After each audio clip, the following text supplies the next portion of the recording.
Di antaranya bab tentang masalah al-kafalah, kemudian juga al-luqatah ya. Dan ada bab-bab yang lainnya yang di mana Imam Bukhari membawakan hadis ini. Hadis ini dibawakan dalam Sahih Bukhari berulang-ulang. Hadis ini juga diriwayatkan Imam Ahmad dalam musnadnya. Ya, tentu sanadnya sahih karena diriwayatkan Imam Al-Bukhari. Saya bacakan hadisnya atau kisah ini, tolong diperhatikan dengan baik. Setelah itu baru kita akan menyebutkan faedah-faedah yang berkaitan dengan kisah ini.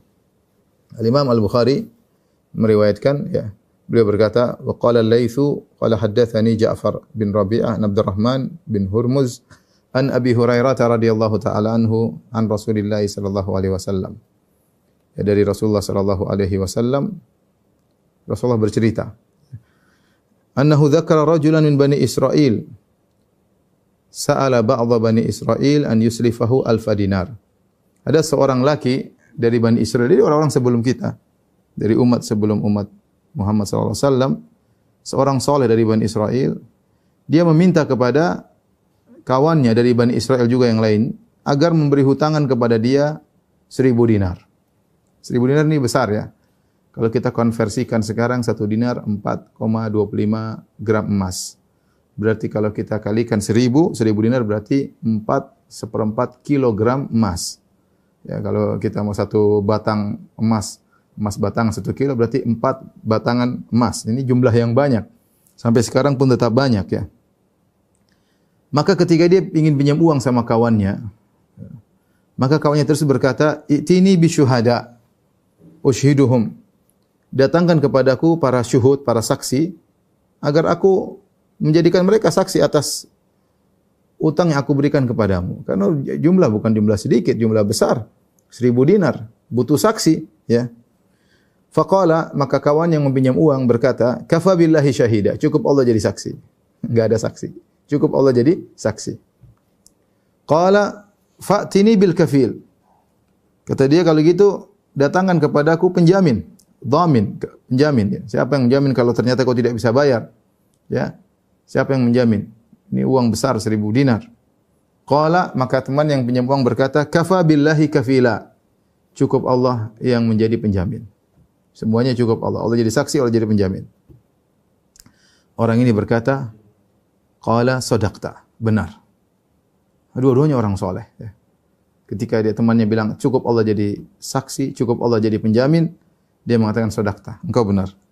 Fadafa ilaihi ila ajalin musamma, maka dia kasih uang 1.000 dinar dan ditentukan tanggal atau waktu untuk bayar hutang. Ila ajalin musamma, pada waktu yang ditentukan dia harus bayar.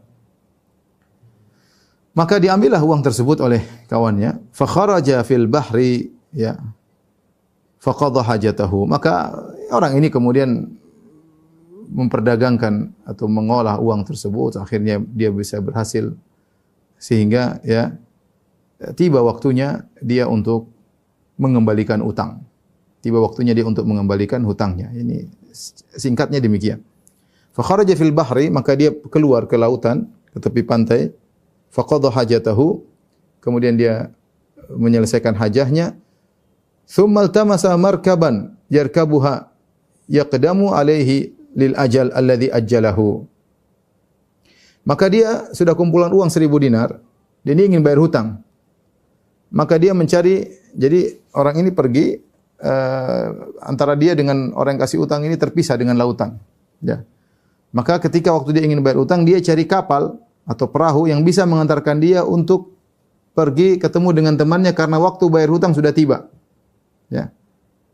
Deadline-nya sudah tiba, dia harus datang kemudian dia bayar hutang.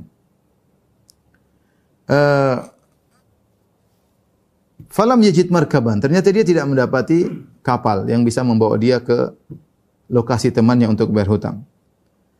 Apa yang harus dia lakukan? Dia bingung. Akhirnya apa yang dilakukan? Dia tawakal. Fa akhadha khashabatan. Maka dia mengambil sebuah kayu. Fa naqaraha. Kemudian dia pun melobangi kayu tersebut. Fa adkhala fiha alfa dinar. Karena dia harus bayar, maka dia masukkan 1.000 dinar. 4 batang emas batangan, 4/4 kilogram emas, dia masukkan dalam kayu tersebut. Dia masukkan dalam kayu tersebut. Wa sahifatan minhu ila sahibi, kemudian dia tulis tulisan. Ini dari fulan untuk untuk antum. Ya bahwasanya ini pembayaran dari fulan kepada fulan. Ya. 1000 dinar masuk dalam kayu, dia masukkan tulisan. Tsumma zajjaja mawdhi'ahu, kemudian setelah itu dia perbaiki, mungkin dia lem atau apa, dia perbaiki atau dia ikat, ya. Dia tutup lagi kayu tersebut, ya. Tutup lagi kayu tersebut. Tsumma atabiha ilal bahar, kemudian dia bawa kayu tersebut ke lautan. Ini yang bisa dia lakukan. Faqala, kemudian dia berdoa. Dia berkata, Allahumma innaka ta'lam, ya Allah, sungguhnya engkau tahu,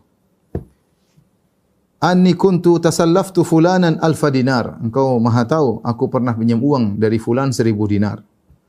Fasa'alani kafilan. Ketika itu dia minta kepadaku penanggung jawab yang menjamin pembayaran hutang. Fakultu kafa billahi kafilan. Aku bilang sama dia, cukup Allah jadi penjamin. Faradhiya bika, ternyata dia ridha. Dia ridha engkau menjadi penjamin hutangku. Wa sa'alani syahidan, dan dia juga minta kepadaku untuk menghadirkan saksi tentang utang piutang ini. Fakultu kafa billahi syahida, dia ngomong sama Allah. Fakultu kafa billahi syahida, dan aku berkata cukup Allah sebagai saksi. Faradhiya bidzalik, dan ternyata dia ridha juga engkau menjadi saksi atas utangku kepadanya. Ya. Wa inni jahadtu an ajida markaban, ya Allah, aku sudah bersungguh-sungguh untuk mencari kapal. Aba'athu ilaihi alladhi lahu, dan aku berusaha cari kapal untuk mengirim hutangku ini, bayar hutangku kepadanya. Falam aqdir, tapi aku tidak mampu, tidak ada kapal.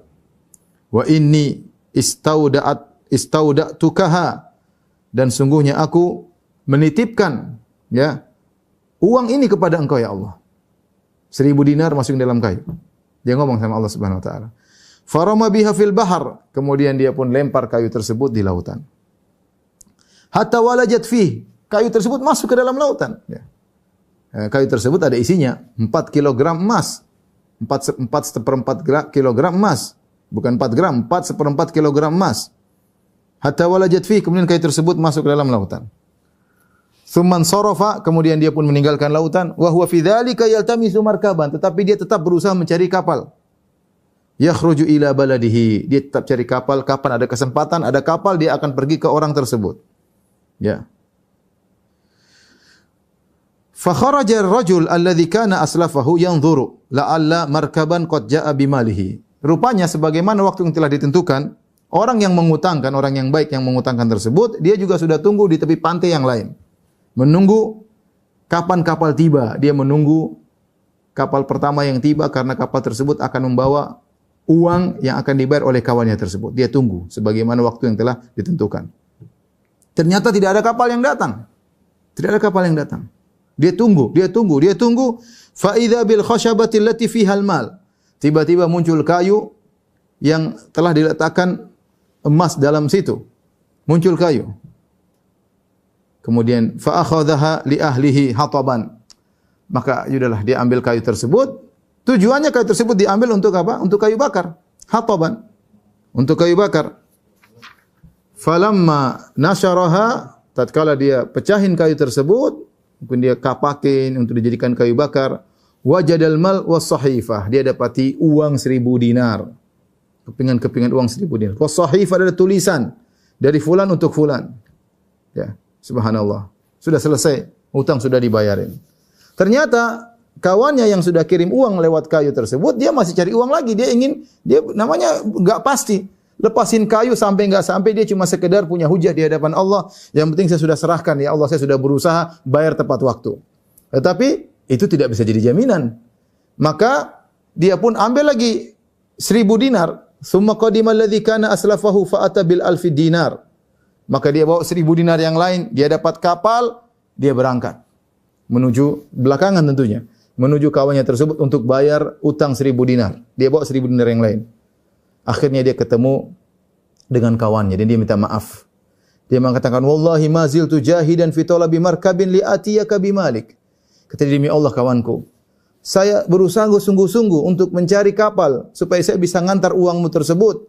Fama wajadtu markaban qabla alladhi ataitu fihi. Dan aku tidak menemukan, tidak ada kapal sama sekali. Ini kapal yang pertama yang aku bisa naik di atas kapal ini untuk bisa membawa bayaran hutangku ini. Faqala, maka temannya tersebut berkata, "Hal kunta ba'asta ilayya bi syai'?" bukankah kau sudah kirim kepadaku sesuatu? Maksudnya dalam kayu.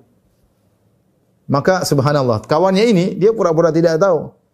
Dia bilang, "Ukhbiruka anni lam ajid markaban qabla alladhi ji'tu fihi." Saya kan sudah bilang, saya baru datang dengan kapal ini. Belum ada kapal sebelumnya saya datang. Ini kapal pertama yang saya datang kepada engkau. Seakan-akan dia tidak tahu tentang uang tersebut. Qala fa inna Allah qad adda anka alladhi ba'atha fil khashabah fansarif bil alfid dinar rashidan. Maka orang itu berkata, sungguhnya Allah telah membayarkan bagi engkau dengan apa yang kau kirim dalam kayu, maka pergilah engkau dengan 1000 dinarmu tersebut tidak usah bayar, pergilah engkau dengan lurus, dengan baik ya. Ini kisah yang menakjubkan ya. Setelah menyampaikan kisah ini, Abu Hurairah radhiyallahu taala anhu berkomentar dalam riwayat yang lain. Zada Abu Salamah fi akhirih qala Abu Hurairah. Abu Hurairah berkata, "Wa laqad ra'aituna 'inda Rasulillah yakthuru mira'una wa laghatuna ayyuhuma aman." Sungguh aku telah melihat para sahabat ketika Nabi menyampaikan kisah tersebut, kami berjidal, berdiskusi di antara kami dan suara kami ramai ketika itu, mana yang lebih amanah? Apakah orang yang kasih duit atau orang yang bayar hutang? Mana yang lebih amanah? Kami diskusi di kalangan para sahabat sampai yakthuru mira'una, sampai rame perdebatan kami, walaghatuna, sampai suara-suara kami didengar oleh Rasulullah SAW. Kami berdiskusi mana yang lebih amanah. Apakah ayyuhuma aman, mana yang lebih amanah? Apakah orang yang minjamkan duit ataukah orang yang bayar hutang? Ikhwan dan akhwat yang dirahmati Allah Subhanahu wa taala, ini kisah menakjubkan yang pernah terjadi dari kalangan Bani Israel, Dan kita tahu bahwasanya kaidah menyatakan syar'u man qablana syar'un lana. Syariat umat sebelum kita adalah syariat bagi kita jika tidak ada dalil dari syariat kita yang memansuhkan syariat tersebut. Dan ini pendapat yang kuat di kalangan para al-usuliyin, ahli usul fikih. Oleh karenanya banyak para ahli hadis di antara Imam Al-Bukhari sering berdalil dengan kisah-kisah orang terdahulu. Yang kisah-kisah Israiliyat tersebut yang disampaikan oleh Nabi sallallahu alaihi wasallam. Jadi kisah-kisah Israiliyat sampai kepada kita dengan jalur yang sahih, dengan jalur yang tidak sahih. Kalau jalur tidak sahih maka tidak usah kita tengok kisah-kisah tersebut karena tidak bisa dijadikan dalil. Tetapi ada kisah-kisah yang datang dengan jalur yang sahih, entah melalui Nabi sallallahu alaihi wasallam atau entah melalui para sahabat Untuk kisah Israiliyat yang sahih ini maka ada khilaf di kalangan para al-usuliyin. Apakah yang diceritakan yang kisah dari Israiliyin yang datang kepada kita dengan sanad yang sahih, kalau ada hukum-hukum yang berlaku kepadanya, apakah berlaku bagi kita atau tidak? Yang benar, syar'u man qablana syar'un lana. Syariat orang-orang sebelum kita adalah syariat bagi kita, selama tidak ada dari dalil kita yang memansuhkan syariat tersebut. Oleh karenanya ketika Allah Subhanahu wa taala menyebutkan tentang para nabi, kata Allah Subhanahu wa taala, "Ulaikal ladzina hadallah." Mereka itulah para nabi yang Allah berikan hidayah kepada mereka, fabi hudahum muqtadih, dan ikutilah hidayah mereka. Ikutilah petunjuk mereka. Ini dalil bahwasanya apa yang sampai kepada kita dari nabi-nabi terdahulu merupakan syariat bagi kita. Oleh karena Allah Subhanahu wa taala menceritakan kisah-kisah para anbiya untuk kita ikuti, untuk kita tiru, dan syariat jadi syariat kita kecuali ada dalil yang memansuhkan. Contoh seperti kisah Nabi Sulaiman, ya'maluna lahu ma yasha'u min maharib wa tamathil wa jifan. Bahwasanya Nabi Sulaiman punya jin-jin yang bekerja untuk Nabi Sulaiman, yang jin-jin tersebut membuat di antaranya membuat patung-patung. Di zaman Nabi Sulaiman, jin-jin tersebut buat patung-patung. Di syariat kita tidak boleh buat patung-patung. Ini contoh bahwasanya bisa jadi ada mansuh jika memang dalam syariat kita tidak membolehkan hal tersebut. Akan tapi kisah yang disampaikan ini adalah pelajaran yang disampaikan oleh Nabi SAW kepada para sahabat. Oleh karenanya apa hukum-hukum yang berlaku dalam kisah ini, meskipun berlaku pada orang-orang Bani Israel sebelum kita, berlaku juga buat kita. Karena Nabi SAW membawakan kisah ini dalam kondisi memuji mereka berdua, kedua orang ini. Sehingga para sahabat ketika mendengar kisah ini, mereka juga sampai khilaf siapa yang lebih amanah. Jadi memang kisah ini dibawakan untuk dipuji dua orang ini dan agar diambil pelajaran oleh para sahabat, dan para sahabat mengakui tentang keamanan dua orang tersebut. Dan ini adalah kisah yang menakjubkan. Kita ulangi kisahnya ya. Jadi ada seorang lelaki dari Bani Israel, bisa jadi mereka berdua adalah sahabat saling mengenal ya. Kemudian dia pinjam uang sama temannya, dan pinjam uangnya bukan sedikit ya. Pinjam uang 1.000 dinar ya. 4/4 kilogram emas ya. Dan kawannya tersebut meminjamkan, dan meminjamkan uang adalah ibadah yang agung. Makanya dalam Al-Quran banyak sekali ayat-ayat yang menyuruh kita meminjamkan uang. Man dzalladzi yuqridullaha qardan hasanan fayudha'ifahu lahu adhafan katsira. Siapakah yang beri pinjaman kepada Allah Subhanahu wa taala dengan pinjaman yang baik, maka Allah akan lipat gandakan pahalanya ya. Jadi sampai Allah menamakan meminjamkan uang kepada orang yang membutuhkan dengan seakan-akan meminjamkan kepada Allah. Saya ulangi, sampai Allah menamakan orang yang meminjamkan uang kepada orang yang susah atau untuk berjihad di jalan Allah seakan-akan meminjamkan kepada Allah. Padahal Allah tidak butuh itu semua, tapi Allah menamakan itu pinjaman kepada Allah agar kalian yakin bahwasanya pahalanya pasti ada. Allah pasti ganti pinjaman tersebut. Allah memposisikan dirinya seakan-akan sedang meminjam. Dan kalau yang pinjam Allah pasti akan kembali karena Dia maha kaya ya. Oleh karenanya disebutkan dalam satu hadis riwayat Muslim, ada seorang masuk surga gara-gara suka meminjamkan uang kepada orang. Ya, kata Nabi SAW, talaqatil malaikatu ruha rajulin mimman kana qablakum. Malaikat menerima atau menerima ruh seorang lelaki dari umat-umat sebelum kalian. Maka kemudian malaikat bertanya, "A'amilta minal khairi syai'an?" Apakah kau melakukan suatu kebaikan wahai fulan? Qala la. Kata dia, aku tidak punya kebaikan. Ya, orang ini kayaknya jarang melakukan kebaikan. Ya. Ditanya, kau punya kebaikan enggak? Enggak ada. Qalu, malaikat berkata, tadzakkar, coba ingat. Kau punya kebaikan apa? Dia ingat. Oh, ada dia punya kebaikan satu. Dia mengatakan, kuntu udayunun nas. Aku dulu suka memberi hutangan kepada manusia. Fa'amuru fityani an yunzirul mu'sir. Maka aku suruh budak-budakku untuk memberi tanggungan waktu kepada orang yang sulit bayar hutang. Wa yatajawwazu anil musir. Adapun orang yang mudah bayar hutang, saya pun beri keringanan kepada orang yang mudah bayar hutang. Rasulullah berkata, qala Allah azza wa jalla tajawwazu anhu. Maka Allah berkata, maka ampunilah dosa-dosanya. Ya, ampunilah dosa-dosanya. Jadi memberi hutang kepada orang lain pahalanya besar. Bahkan dalam satu hadis kata Nabi sallallahu alaihi wasallam, as-salafu yajri syatra sadaqah. Kata Nabi sallallahu alaihi wasallam bahwasanya memberi hutang itu pahalanya seperti setengah sedekah. Jadi artinya kalau seorang beri hutang 1 juta, meskipun akan dibayar 1 juta tersebut, maka dia seakan-akan bersedekah 500.000. Beda kalau dia bersedekah 500.000, uang hilang. Tapi kalau dia kasih pinjaman 1 juta, sama dengan dia bersedekah 500.000. Kalau dia kasih pinjaman 100 juta sama kawannya, meskipun uangnya akan dibayar kembali, maka seakan-akan dia memberi sedekah 50 juta, setengah dari sedekah. Dan ini adalah ibadah yang mulia. Dan kita tahu ibadah ini zaman sekarang semakin sulit oleh memberi utangan. Kalau ada orang beri hutangan itu orang yang baik, apalagi orang yang bersedekah. Orang yang beri hutangan itu adalah orang yang baik. Kenapa saya katakan? Karena zaman sekarang ini orang sulit mempercayai banyak orang. Mau kasih pinjaman, siapa orang ini ya? Enggak gampang ya. Mau dikasih, khawatirnya enggak kembali. Apalagi yang minjem miskin, sudah kemungkinan besar 99% tidak kembali. Makanya mau kasih, mikir-mikir. Kalau udah kasih, sudah niat enggak kembali ya. Makanya mencari pinjaman di zaman sekarang susah. Makanya banyak orang yang akhirnya terpaksa pergi ke bank konvensional, riba, rentenir. Karena dia tidak menemukan siapa orang kasih pinjam dia uang. Apalagi zaman pandemi, orang semua pegang duitnya. Makanya ya akhi ya ukhti, kalau anta dan anti mendapati ada orang kasih pinjaman, bukan kasih sedekah, bukan kasih hadiah, kasih pinjaman sama antum, itu orang baik. Itu orang baik. Ya.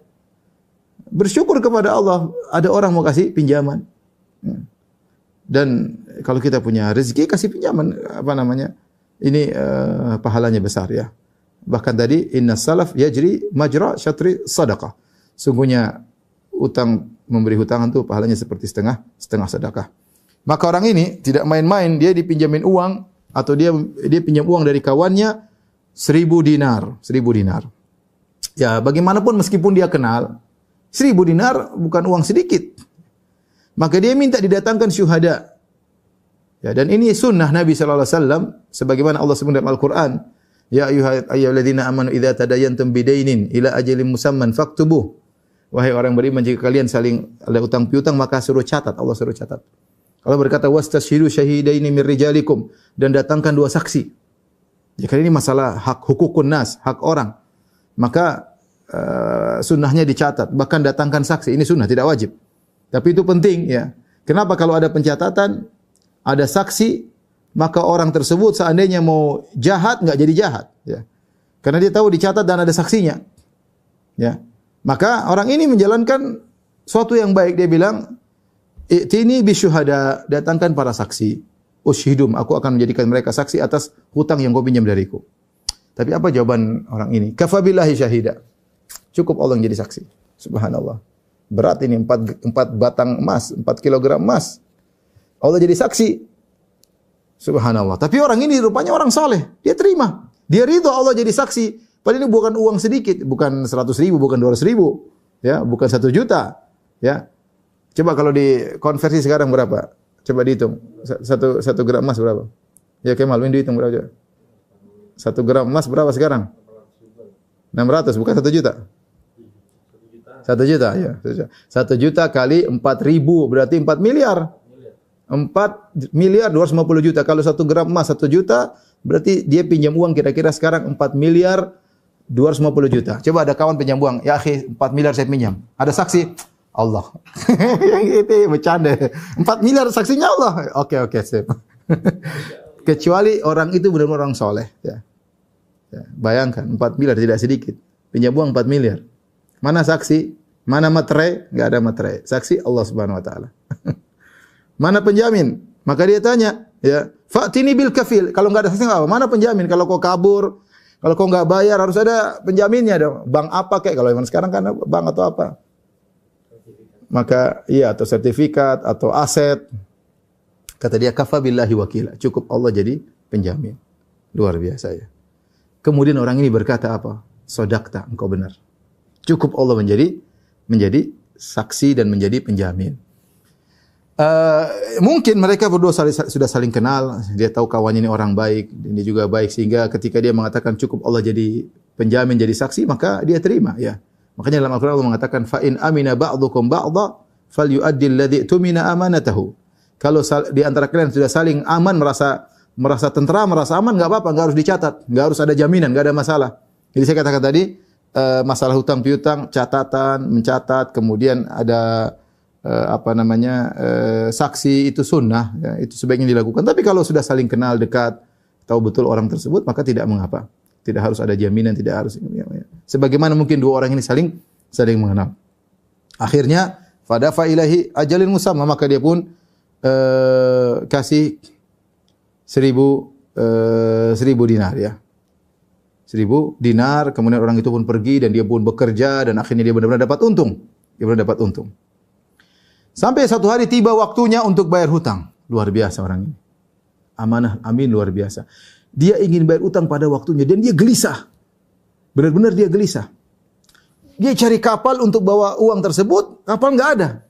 Dan orang tersebut yakin temannya benar, dia tunggu di pinggir pantai. Dia tunggu.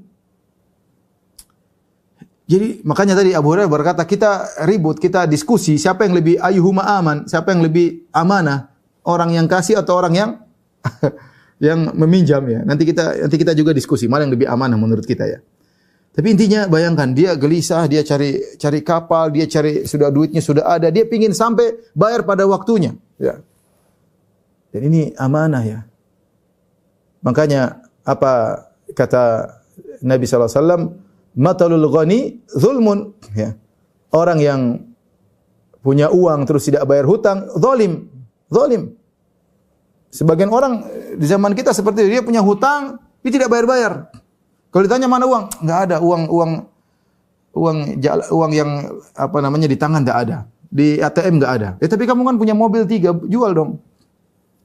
Boleh, karena dalam syariat Islam kalau ada orang sudah waktu bayar hutang dia tidak bisa bayar dan dia tidak punya uang cash, boleh diambil asetnya. Pemerintah boleh ngambil asetnya kemudian jual untuk bayar hutang tersebut. Boleh. Ini sebagian orang tidak bayar hutang, tidak malu-malu. Dia tidak tahu Rasulullah SAW berkata, matalul ghani zulmun. Nunda-nunda bayar hutang adalah kezaliman. Ya. Kalau belum jatuh tempo enggak ada masalah. Tapi kalau ila ajalin musamma, tempo sudah dijatuhkan, dia tidak bayar padahal dia mampu, ini zalim. Ini zalim. Selama dia tidak bayar, maka dosa ngalir terus. Argo dosa jalan terus. Argo kezaliman.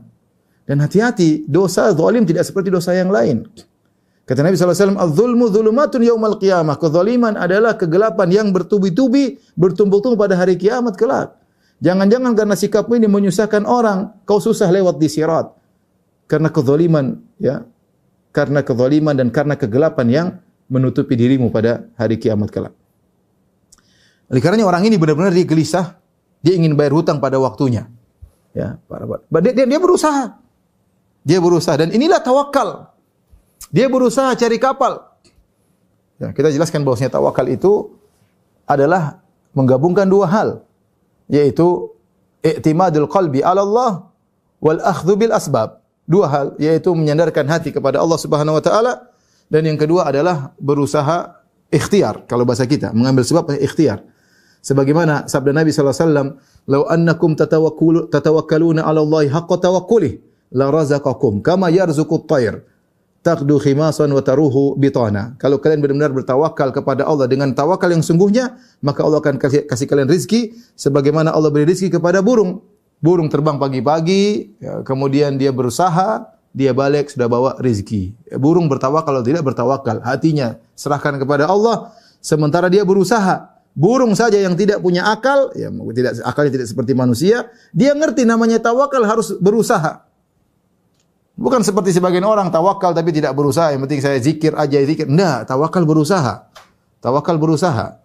Oleh karenanya burung pagi-pagi sudah berkicau, sudah terbang loncat dari ranting satu ke ranting lain, kemudian terbang ke sana kemari, sementara sebagian manusia subuh masih ngorok ya.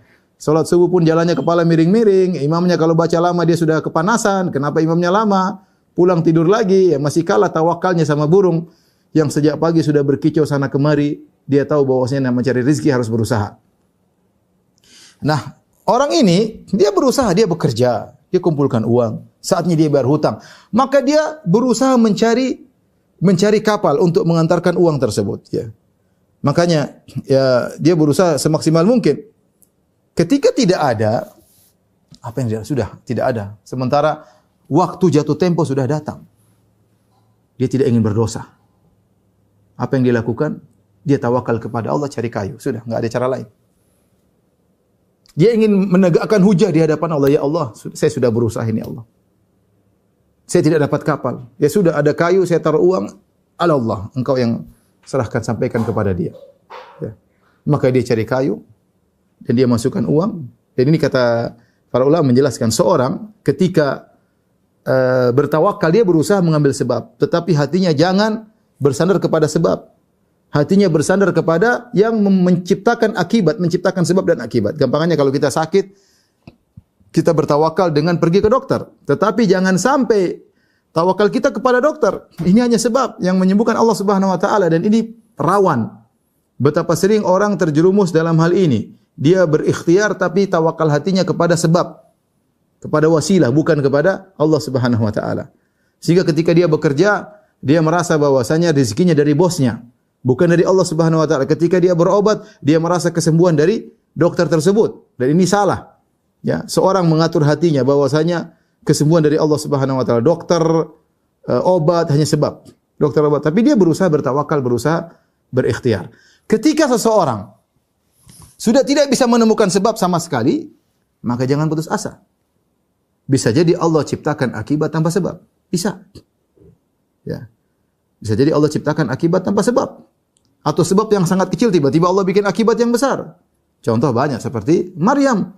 Ketika Maryam sudah tidak mampu untuk berusaha, sementara tiba waktu melahirkan Nabi Isa alaihissalam. Nah, bagaimana wanita yang melahirkan? Dalam kondisi lemah, dalam kondisi kehausan, dalam kondisi kelaparan. Maka dia pun bersandar di sebuah batang korma, pohon korma. Kata Allah, "Huzzi ilaiki bijidhi'in nakhlati tusaqit alaiki rutuban janiyya." Kata Allah, goyangkanlah batang korma. Ya, dia tidak bisa goyang, cuma sentuh-sentuh saja karena enggak mungkin bisa kuat goyang batang korma, tiba-tiba rutop jatuh. Ya, ada usaha kecil. Allah ngajarkan berusaha. Allah mengajarkan untuk berusaha. Tatkala tidak ada usaha pun Allah bisa kasih akibat. Lihat, ketika Maryam dia cuma berada dalam mihrab. Mihrab maksudnya di tempat dia untuk beribadah kepada Allah. Dia tidak kemana-mana. Perempuan yang tanggung dia Zakaria. Wa kaffalaha Zakaria. Yang menanggung dia adalah Zakaria. Tetapi ternyata Allah berikan akibat tanpa sebab. Kullama dakhala 'alaiha Zakaria al-mihraba wajada 'indaha rizqa. Qala ya Maryamu anna laki hadha? Qalat huwa min 'indillah. Innallaha yarzuqu may yasha'u bighairi hisab. Ini contoh akibat tanpa sebab. Zakaria ketika mau ngantar makanan ke Maryam, dia dapati sudah ada makanan di Maryam. Ditanya, "Ya Maryam, anna laki hadha?" Dari mana makanan ini? Dan ini makanan yang menakjubkan kata para ulama. Makanan yang buah-buahan yang harusnya tumbuh di musim panas, di musim dingin ada. Atau sebaliknya buah-buahan yang harusnya tumbuh di musim dingin, ketika di musim panas Allah hidangkan bagi Maryam. Ini contoh, Maryam tidak melakukan sebab karena dia seorang wanita, dia berdiam di situ, berzikir, beribadah kepada Allah, Allah kasih akibat tanpa sebab. Jadi Maryam memberikan kepada kita dua contoh. Allah sebutkan dalam Al-Quran. Pertama, Maryam melakukan sebab yang ringan, yaitu ketika dia akan melahirkan, untuk bisa rutop jatuh di pohon, Allah suruh melakukan sebab ikhtiar meskipun kecil. Meskipun hanya kata Allah, wa huzzi ilaiki bijidhin nakhli, bijidhin nakhlati, goyangkanlah pohon korma. Dan kita tahu siapa yang bisa goyang batang korma. Kalau goyang dari bawah enggak bisa, kalau goyang dari atas pun susah. Apalagi Maryam dalam kondisi sakit, perempuan, tapi dia berusaha menggoyangkan, tiba-tiba korma jatuh. Ini dia ada usaha. Terkadang Allah kasih akibat tanpa ada usaha sama sekali, seperti ketika dia di mihrab sedang berzikir, tahu-tahu Allah datangkan makanan. Bahkan terkadang Allah bisa menciptakan akibat yang berbalik daripada akibat yang seharusnya. Contoh, ketika Nabi Ibrahim alaihissalam ditangkap oleh satu kampung, satu negara, semuanya tangkap dia. Dan seluruh satu negara semuanya kafir, cuma dia yang muslim. Cuma dia yang mukmin. Mereka kumpulkan kayu bakar sebanyak-banyaknya. Kemudian mereka menyalakan api. Api yang menyala besar, yang tidak pernah ada api menyala sebesar itu di zaman itu. Sampai begitu banyak kayu bakar, sampai sebagian wanita mengatakan, saya bernazar, kalau saya begini saya akan bawakan kayu bakar untuk bakar Ibrahim. Dibutuhkan waktu lama untuk kumpul kayu bakar tersebut. Nabi Ibrahim ditahan. Setelah itu dibakar kayu tersebut, kemudian Nabi Ibrahim dilemparkan di tengah lautan api.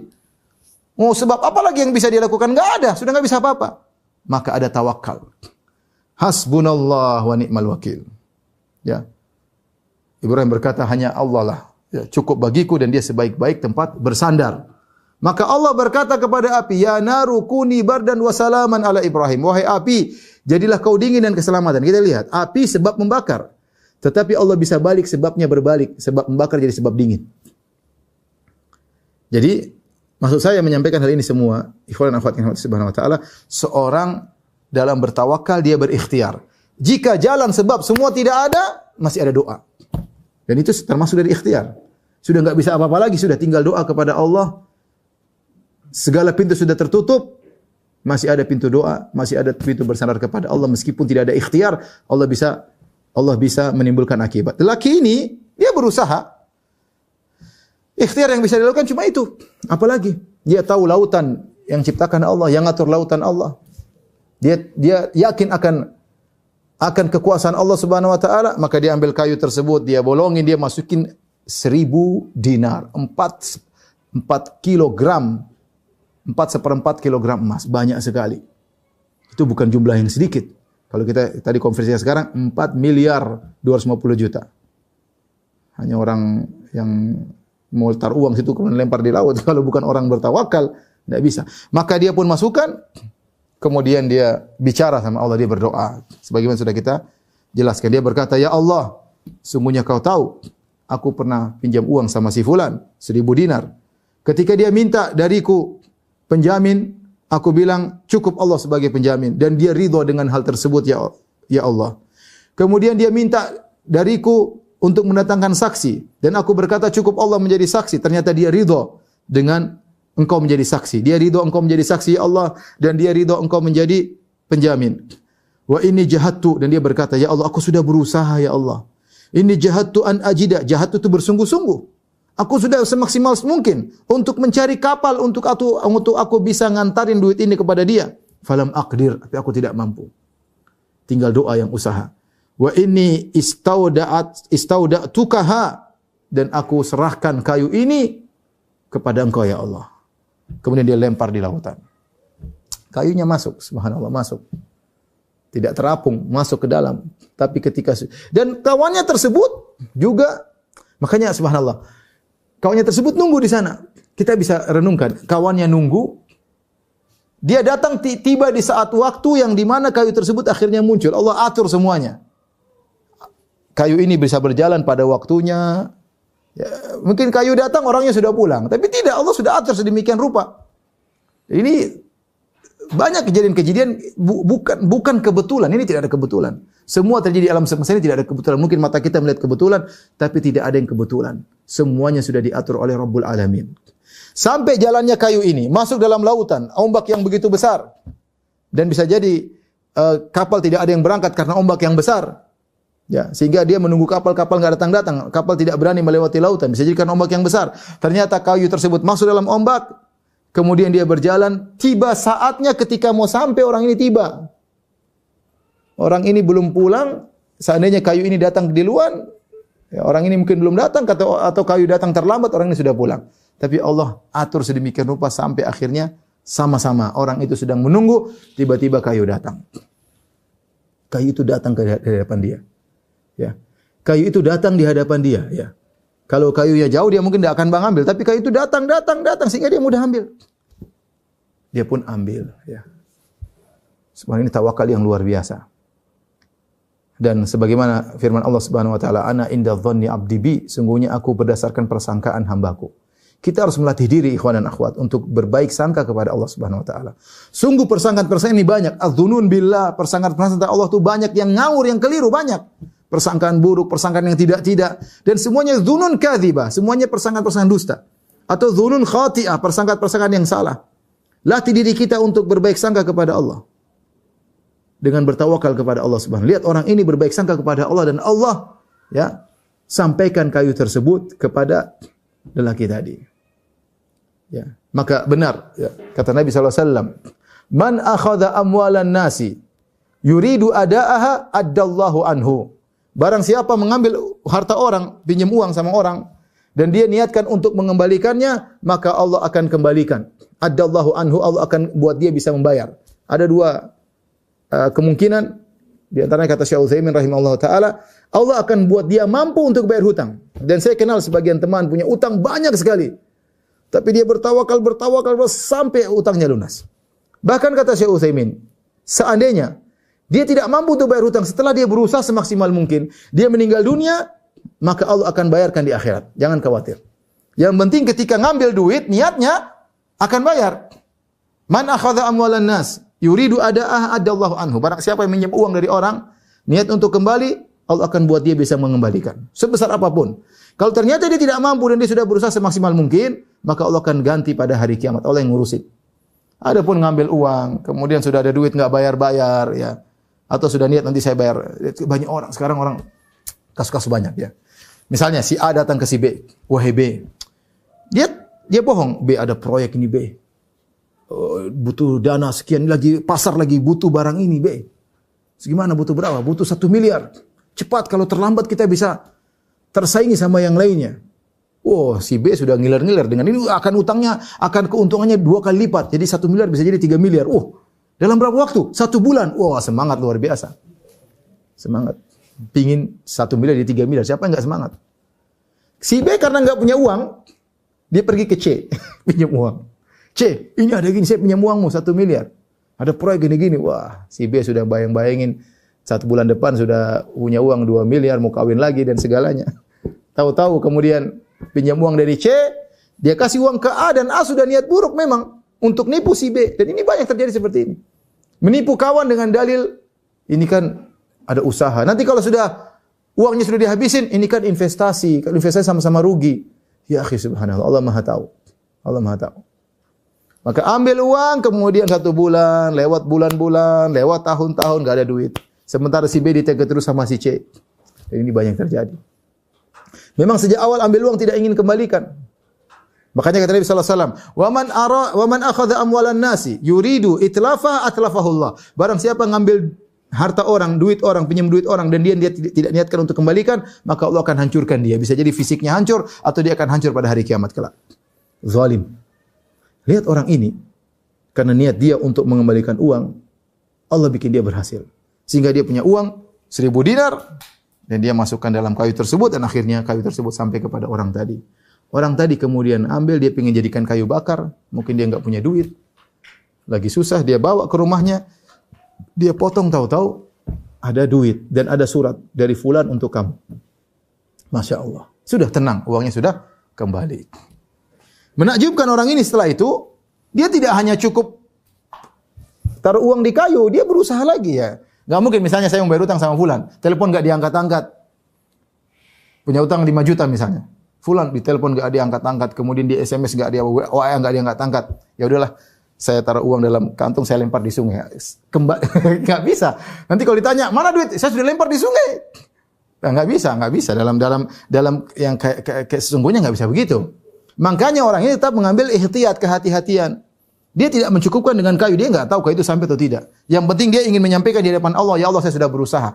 Engkau Maha melihat aku. Ini uang saya sudah masukkan dalam kayu, yang penting saya sudah berusaha." Tapi bukan berarti itu sudah cukup. Tidak, dia cari 1000 dinar lagi. Cari lagi 4/4 kilogram emas. Ketika dapat kapal mungkin waktu terlambat, entah setelah ombak sudah tidak kuat lagi, maka dia pun naik kapal tersebut. Dia bawa uang itu sendiri untuk mengucapkan terima kasih kepada kawannya tersebut. Akhirnya dia bawa ke depan kawannya, maka dia kasih. Ini 1000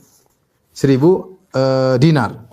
Kawannya tersebut tanya kepada dia, dan ini saya kagum dengan kedua-duanya. Dia berkata, "Hal kunta ba'athta ilayya bi syai'?" Bukankah kau sudah ngirimkan aku sesuatu?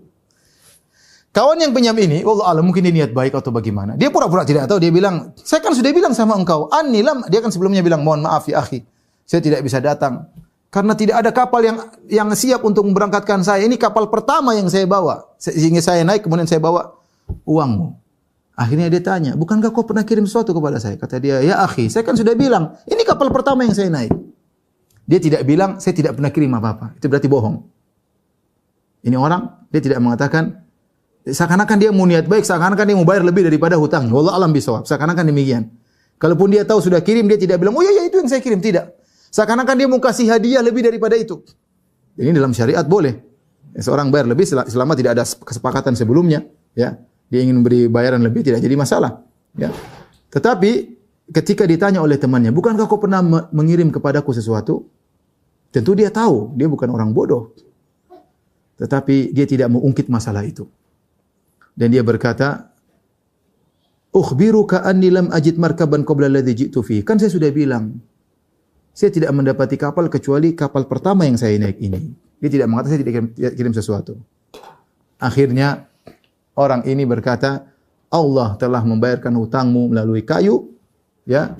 Sudah, kau bawa pulang 1000 dinarmu tersebut." Di sinilah juga menakjubkan orang ini. Seandainya dia bohong, "Oh ya, enggak ada." Ya sudah, kalau gitu 1000-nya kasih saya. Ya akhi, 4 miliar bukan sedikit. Bohong sekali. Habis itu istighfar. Ambil 4 miliar istighfar, sudah selesai istighfar sama Allah. Setan bermain di situ. Ini bukan uang sedikit. Dan zahirnya dia lagi susah. Buktinya dia sampai ambil kayu buat kayu bakar. Berarti dia lagi susah. Kalau orang kaya ngapain ngambil kayu di laut untuk jadi kayu bakar? Ngambil kayu dipikul bawa ke rumah. Berarti dia lagi susah ketika itu. Kemudian ketika dia tanya, "Kan kau sudah kirim sesuatu kepada saya?" Oh, dia bilang, "Saya tidak, saya baru datang sekarang." Ya, sehingga dipahami oleh dia seakan-akan dia enggak pernah ngirim apa-apa. Tapi dia jujur. Dia jujur. Dia bilang, "Allah sudah kirim lewat kayu." Seandainya dia bilang, "Ya sudah kalau gitu, 1000-nya kasihkan saya." Bisa. Dan orang ini tidak akan menolak, dia akan kasih. Dia akan kasih. Tapi dia jujur, dia bilang, "Sudah ada uang datang kepadaku. Silakan kau pergi bawa uang." Subhanallah. Dari sinilah kemudian Abu Hurairah berkata, "Laqad ra'aituna," ya, sungguh aku melihat kami para sahabat, ya, inda Rasulillah, di sisi Rasulullah baru menyampaikan hadis, "Yaktsuru mirauna wa laghatuna." Kami berjidal ketika itu, "Wah, gimana yang lebih amanah nih?" Subhanallah. Bahkan laghatuna, suara kami agak bersaut-sautan. Ayyuhuma aman, mana yang lebih amanah dari antara keduanya? Ya. Dua-duanya orang yang tawakal, dua-duanya orang yang mana? Coba. Kalau saya tanya, mana yang lebih tawakal? Kita bingung. Yang pertama juga tawakal. Bayangkan 4 miliar kasih tawakal tanpa ada bukti, tanpa ada materai, tanpa ada catatan, tanpa ada saksi. Semuanya Allah. Tawakal berarti kasih bismillah udah ambil 4 miliar. Tawakalnya luar biasa. Orang yang kedua juga tidak kalah tawakalnya. Bayangkan masukkan uang 4 kilogram emas dalam kayu, lepaskan di lautan, entah apa yang terjadi. Ini juga tawakalnya luar biasa. Luar biasa. Mana yang lebih tawakal? Wallahu a'lam bishawab. Mana yang lebih amanah? Kita juga bingung. Ini orang luar biasa. Dia amanah, berusaha untuk bayar hutang pada waktunya, tidak ingin tertunda. Saking amanahnya dia berusaha masukkan uang ke dalam kayu, dia lepaskan. Bahkan saking amanahnya dia bawa uang lagi kedua kali. Agar dia benar-benar, dan dia minta uzur, saya tidak dapat kapal. Benar-benar amanah. Ataukah lebih amanah orang yang sudah dapat kayu dan dia ngaku, iya saya sudah dapat, sudah enggak perlu lagi. Padahal dia bisa saja mengatakan, oh ya belum, sini kasihkan uang saya. Bisa. Mana yang lebih amanah? Maka yang lebih tawakal? Wallahu alam bisawab. Tetapi ikhwan dan akhwat yang dirahmati Allah Subhanahu wa taala, maka ini adalah kisah yang menakjubkan ya tentang tawakal dan amanah ya yang dipraktikkan oleh kedua orang ini ya. Maka pelajaran bagi kita, seorang ketika menghadapi apapun tetap bertawakal kepada Allah Subhanahu wa taala. Allah berfirman, "Wa yatawakkal 'ala Allah fa huwa hasbuh." Siapa yang bertawakal kepada Allah maka Allah cukup baginya. Ya. Wa 'ala Allahi fatawakkalu, dan kepada Allah kalian bertawakal. Selalu hati kita bersandar kepada Allah. Makanya Nabi sallallahu alaihi wasallam mengajarkan kita untuk selalu berdoa. Agar ketika kita dalam kondisi apapun selalu bertawakal. Mau keluar rumah bertawakal, masuk pasar bertawakal, singgah di suatu tempat bertawakal, masuk rumah berdoa. Semuanya keluar rumah berdoa, mau tidur juga berdoa, bangun tidur berdoa. Sehingga hati kita senantiasa terikat dengan Allah Subhanahu wa taala. Jangan gantungkan hati antum, hati anti kepada yang ada di bumi ini. Jangan gantungkan hati antum kepada manusia. Manusia semua tercipta dari tanah. Dan mereka akan selesai. Mereka akan jadi bangkai yang busuk. Bertawakal kepada alladzi fis sama', kepada Allah Subhanahu wa taala yang menciptakan sebab dan akibat. Jika seluruh pintu tertutup, pintu langit tidak pernah tertutup. Senantiasa terbuka. Senantiasa terbuka. Ikatkan hati Anda selalu kepada Allah Subhanahu wa taala. Demikian saja ikhwan dan akhwat yang dirahmati Allah Subhanahu wa taala yang saya sampaikan pada kesempatan kali ini tentang kisah menakjubkan tentang tawakal. Semoga kita semua bisa menjadi orang-orang yang bertawakal dan amanah dalam menjalankan kehidupan kita sehari-hari. Demikian saja ikhwan-ikhwan dan akhwat yang dirahmati Allah Subhanahu wa taala. Demikian juga kepada pesantren Al-Irsyad yang semoga Allah beri kemudahan dalam proses belajar mengajar di masa pandemi. Kepada wali-wali santri dan juga kepada santriwan dan santriwati, pertemuan kita sampai di sini saja. Mudah-mudahan Allah menjadikan kita hamba-hamba yang bertawakal dan amanah ya, sehingga bisa menjadi orang-orang mulia di dunia maupun di akhirat.